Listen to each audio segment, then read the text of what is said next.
Mary had a little lamb.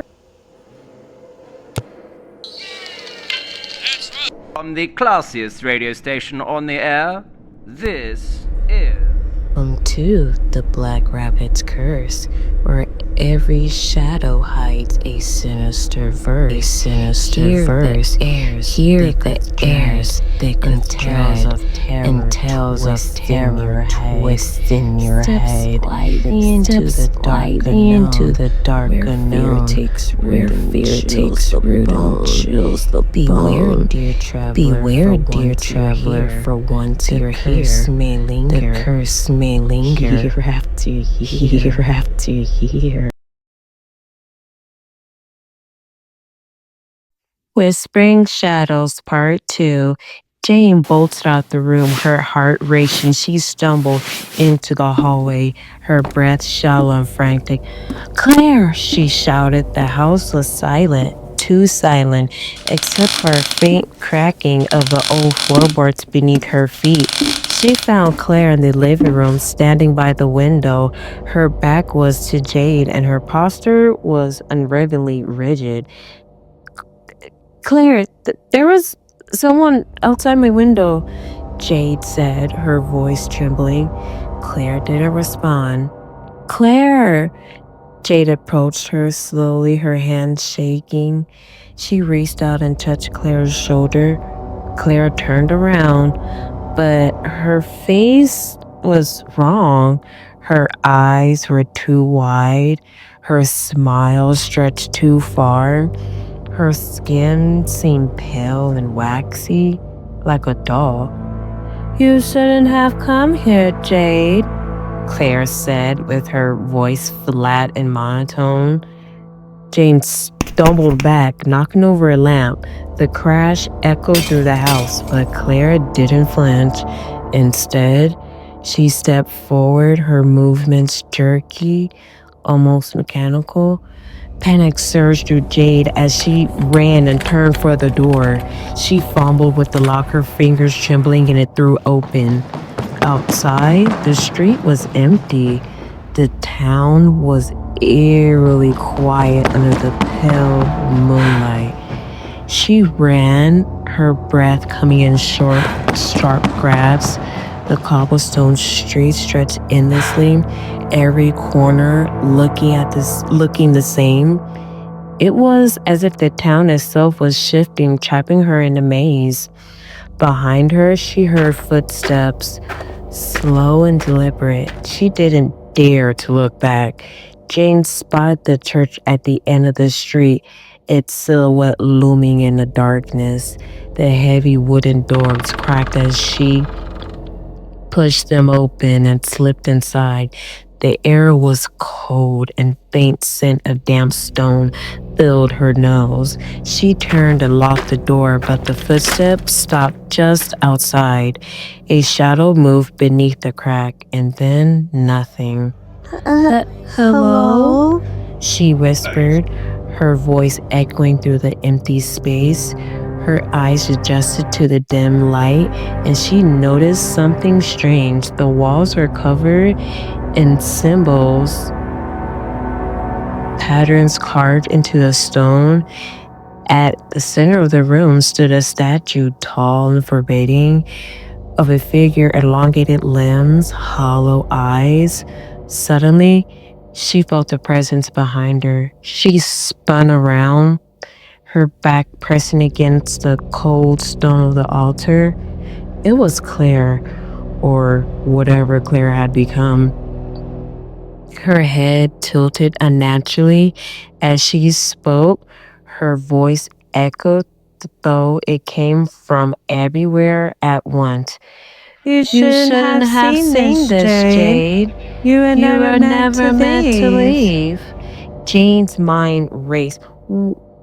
What are you? What's happening here? Claire smiled, her grin sending chills down Jade's spine. "We are the caretakers, the vessels. The town is alive, and you've been chosen." Before Jane could react, the church doors cracked open. One by one, the townfolk entered, their faces blank, their eyes glowing faintly in the dark. They surrounded her, their movements synchronized like puppets on invisible strings. Desperately, Jane grabbed a candle holder from the altar and swung it to the nearest figure. The blow landed, but instead of flesh, the figure crumbled into a pile of ash. The townfolk paused, their heads tilting in unison, and then, as they stepped forward, Jade's chest tightened as a circle of townfolk closed in. Their hollow eyes gleamed faintly, reflecting the flickering candlelight. Her back pressed against the cold altar, and her fingers tightened around the heavy candlestick. You don't have to fight, Claire said, her voice no longer her own, but strange and grunted and echoed. Join us. It's peaceful. Jane shook her head, fear giving away. I'm not staying here. With a surge of adrenaline, she swung the candlestick again, starting another figure into the carcass of ash. But for everyone she struck down, two more seemed to take its place. The walls of the church pulsed faintly, the symbols glowing with a natural light. A thought flickered in her mind. The statue, whatever this was, it revolved around the grotesque figure. She darted towards it, dodging, grasping her hands, and staggering as the ground beneath her rippled like liquid. The statue loomed above her, its hollow eyes pouring into her soul. She noticed something strange, a glowing crystal embedded in its chest. It pulsated, synchronized with the eerie movements of the townfolks. Stop her, Claire's distorted voice bellowed, but Jane already moving. She grabbed a jagged piece of stone from the ground and struck the crystal with all her strength, and the biting crack echoed through the church, and the crystal shattered into bursts of light.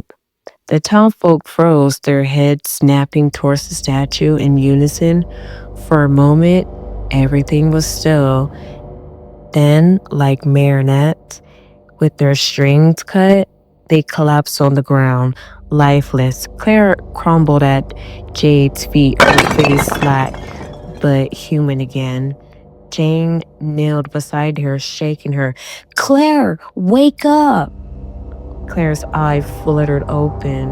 Confusion clouded them. Jade, what happened? Before Jade could answer, the walls of the church began to tremble. The ground beneath her feet cracked, and a deep grunted growl came through the air. The entity wasn't defeated. It was angry. Run! Jane screamed, pulling Claire to her feet. They stumbled out the church, and the town collapsing around them, and they fled. The cobblestone streets cracked open, revealing swirls of dance beneath. The two women reached the edge of the town just as the first rays of dawn broke the horizon. They looked back to see Ravenwood consumed by the abyss, its buildings sinking into darkness. For a moment, it was silent. Then the ground stilled itself as if the town never existed. Weeks later, Jane sat in her apartment staring at a photo of her and Claire taken years ago. The events of Ravenwood haunted her dreams, the hollow eyes, unnatural smiles sketched into her memory. The knock at the door startled her. She opened it cautiously, but no one was there. On the floor, there was a package. A small, hand-carved sign read, "Welcome to Ravenwood." The metallic scent of honey whiffed into the room. Sit here, heart still racing, eyes wide open. Remember, the terror doesn't end when the video does. You may try to forget, but the shadows have a way of following. The whispers grow louder each night, don't they? So go ahead, close your eyes, if you dare. But know this, you're not alone. Not anymore. But the Black Rabbit's curse has seen you, and it's waiting. So what happens when the lights go out? If you want to find out, make sure you come back. But next time, will you be ready? Sleep well.